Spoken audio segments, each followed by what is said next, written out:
So it's been a wonderful, precious opportunity for 7 nuns and monks from Plum Village to come to this very beautiful and precious gem called the Dharma Primary School. And we have, through this week, nurtured each other tremendously. Our primary purpose for being here is to help the school embody a practice. First, individually with each of the teachers, so that they then can find the stability and the compassion to be with their students, regardless of what's going on for them or the students. And also, so that we could impart this practice to the kids themselves, and what joy and what fun it has been. We've also had the chance to share with parents and have a day of mindfulness with parents, so that everyone in the community understands what the practice is, what it means to embody the practice, so that they then can support each other's practice. So we're very happy to be here, and we're hoping we're leaving lots of happy teachers, because they've already started to change the world. Wow, it's just been amazing having the brothers and sisters here. Personally, it's been a kind of dream come true, and I think it's really helped to bring greater understanding to the practice, particularly the practice of mindfulness in education, in that understanding that it isn't just about sitting down for 5 minutes with children and closing your eyes, and that it's something that you can try to embody with the children in how you are with them, how you teach them, and that it can be things from very, very simple things, very practical things like the walking meditation, eating meditation, so that you can begin to try to have this mindfulness much more present in the day. Having the visit from the monastics, having the monks and nuns stay with us this week has been an extraordinary start to the year for us all, I think. I can't think of a better way to start the year, frankly. It's really set the bar for our practice, our exchanges with each other and with the children. I really enjoyed the week. I thought it was great. Within the first day or a half, I felt that there was a real solidity about the way that we were working and the way that the things that the monastics were bringing to us. And I really enjoyed some of the exercises, the activities that we did. And I thought it was really good the way that the focus was on the teachers and what we could learn before then we would pass that on to the children. And I thought that was fantastic. It made me feel much more confident in sort of subject knowledge, in a way, and how I could impart that to the children as well. So having the nuns and monks come in from Plum Village, having the 2 days before the children came in, having 2 inset days with just the staff and them, was really helpful in getting reacquainted with the practice after a long summer. So that was really nice, and having the community spirit sort of reinvigorated was nice before. And it was nice, we had a nice balance in the end of meditative practice together and being able to go and actually prepare for the school year. And I think we balanced it just about right, so that was very useful. And actually I think I probably worked a little bit more efficiently after the meditative practice and then going off to do my work, because I was very much doing one thing at a time. It's been very touching to have all the monks here for the last 7 days. I think it's just really being around them all, that's being around people who are intending to breathe and to be kind, just being around them makes you breathe more, notice your breath, and really notice where your words are coming from. A few years ago, we thought we knew where we were going with the school, but somehow along the way we have lost part of that, maybe.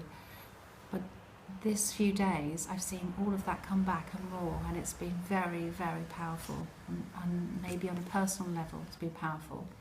On a level with my relationships with lots of people, it's changed me a lot.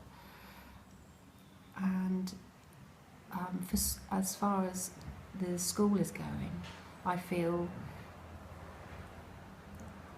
that I have huge amounts of hope that we're going to change for the better, be more thoughtful and caring towards each other. There have been problems before in the school, and I've seen a big sea change with a lot of people, and that's given me great joy that I know things are going to be different, that people are going to be kinder to each other and more thoughtful. I feel it's going to be different and in a very good way. I also feel like it's going to be very hard to let you go. It's a great way to start the school year, to have the visitors from the Plum Village here. And it was just great to have that time together as a staff, to come together and slow down before the children got here, and really enjoyed just arriving here, not just physically but emotionally and spiritually. And I really appreciate the way monastics have helped us to arrive to this school year from the right place.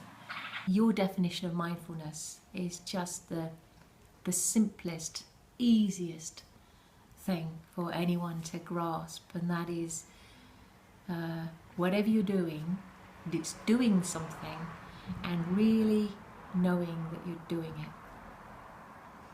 And that is the most simple, direct explanation that anyone could offer and anyone can grasp. And it's really helped being able to just distill it in such simple terms for the children.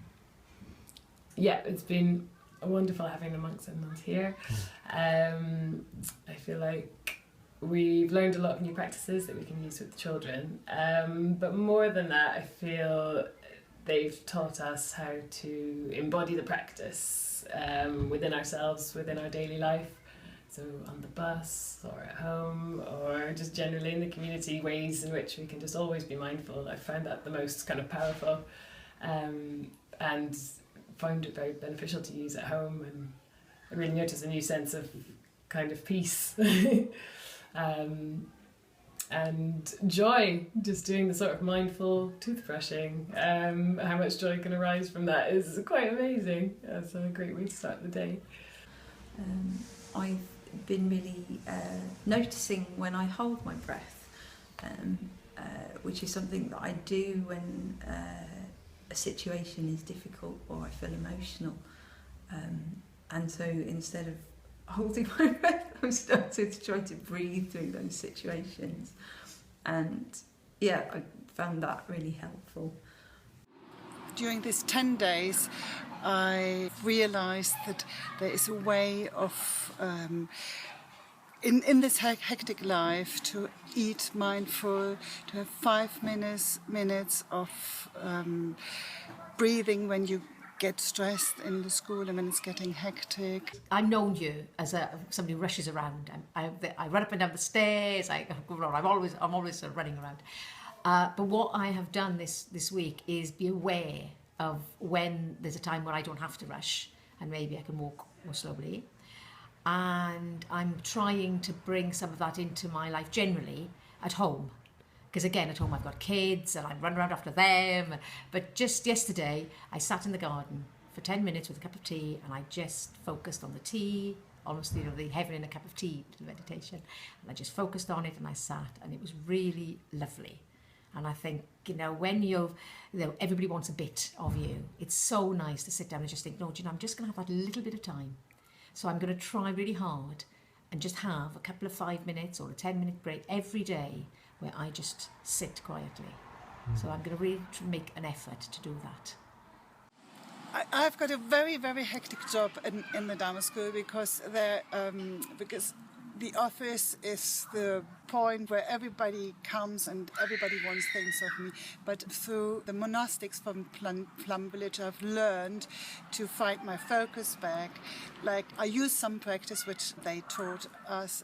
Like when the phone rings, I let it ring 3 times and breathe.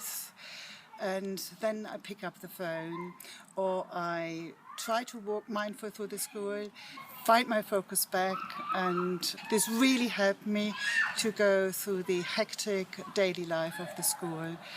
And I really would like everybody in the school, all the children and the teachers, to have 15 minutes of eating all together in silence and have an eating meditation. This is what I really, really enjoyed when the monastics were here, and I really will miss them. I have found that I personally have been walking more mindfully as the children are, and I hope I can keep that up, because as a teacher, there are often times where you've got a strict time limit and you've got to get some photocopying done in 2 minutes, and I've ran up the stairs and things like that. So I'm hoping that there's, always come back to the present, always remind yourself that getting there quickly is actually going to have a negative impact on your future. So I'm really trying to bring it back to the present and knowing that, okay, if I'm a minute late or 2 minutes late, it doesn't matter, because I'll be happier, and actually I'll probably be able to do my job better anyway. So I've really taken that on board. I felt that the activities have been really well tailored to all their different age ranges and concentration levels. Just watching all the monks and nuns with the children, they respond really well to all the practices. The mindful walking yesterday was beautiful. They absolutely loved it and really focused, really enjoyed it. You could see that being shown how to notice things more was just allowing them all the space to question everything around them.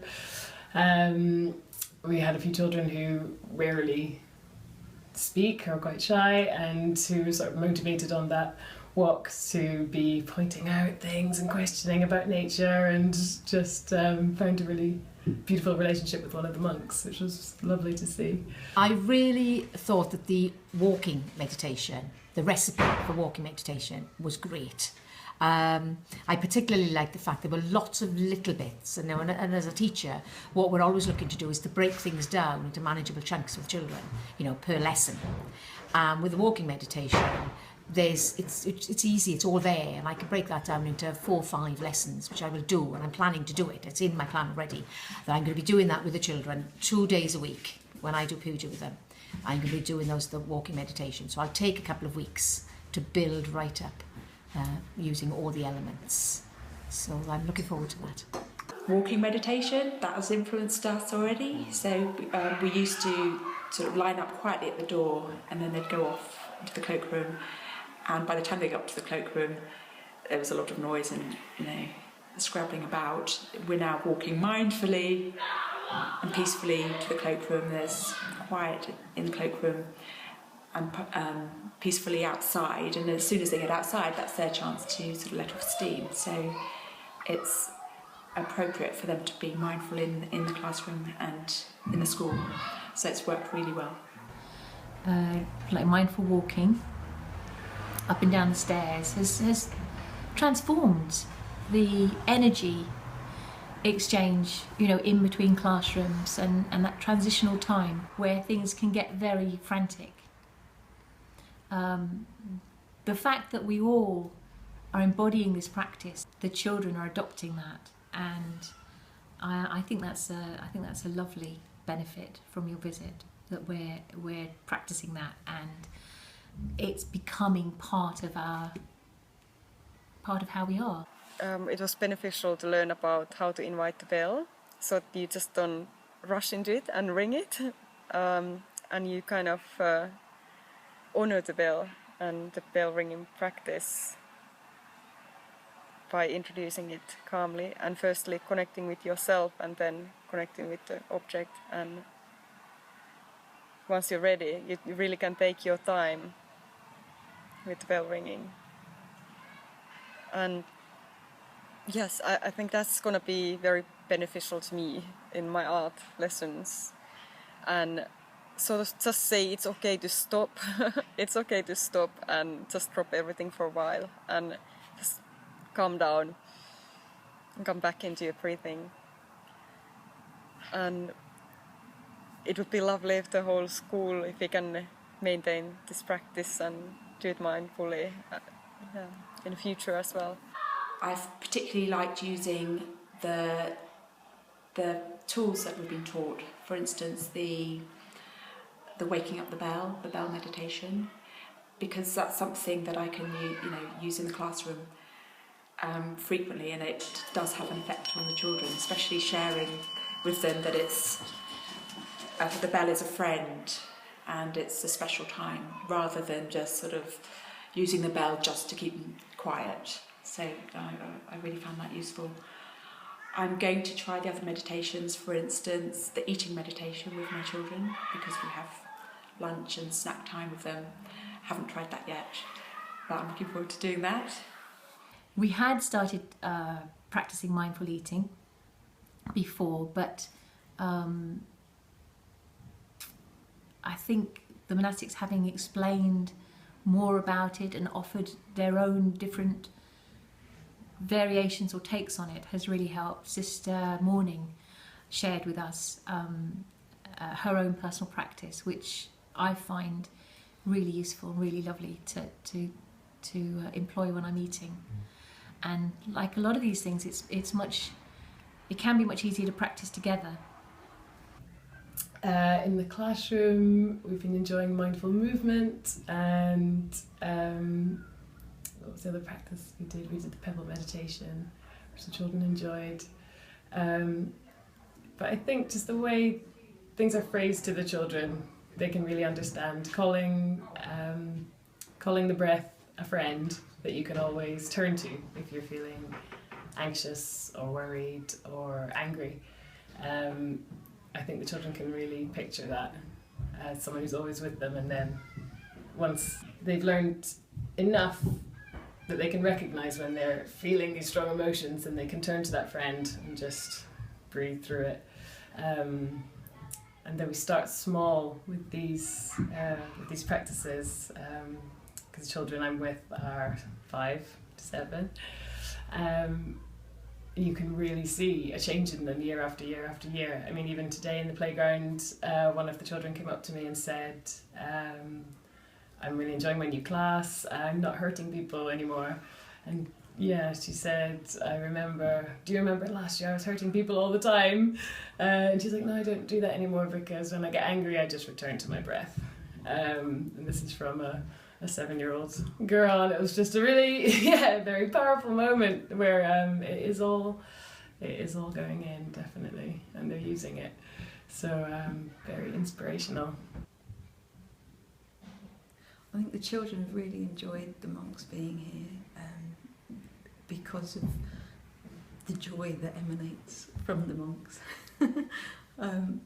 and also the calm as well. So the children have enjoyed doing lots of the activities, the breathing, singing, moving, and I've heard the children ask lots of questions of the monks, or asked to come and sit. Can I come and sit next to them at lunchtime? You know, they really want to be around the monks. I think because they value the feelings that emanate from the monks, and because we've been with the monks for 7 days, we've had 7 days of breathing more, talking more kindly, and that has done wonders for relationships within our group. I have seen us coming together as a community, and I like the thought that we're going to start a Sangha and that we can start something new and be part of that. It's a huge thing that will make a big impact on us.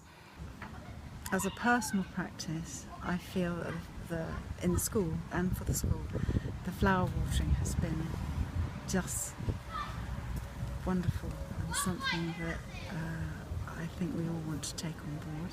To take the time to really think about another person, to look at another person and to see them and to appreciate qualities, good qualities in them, and to share that with them.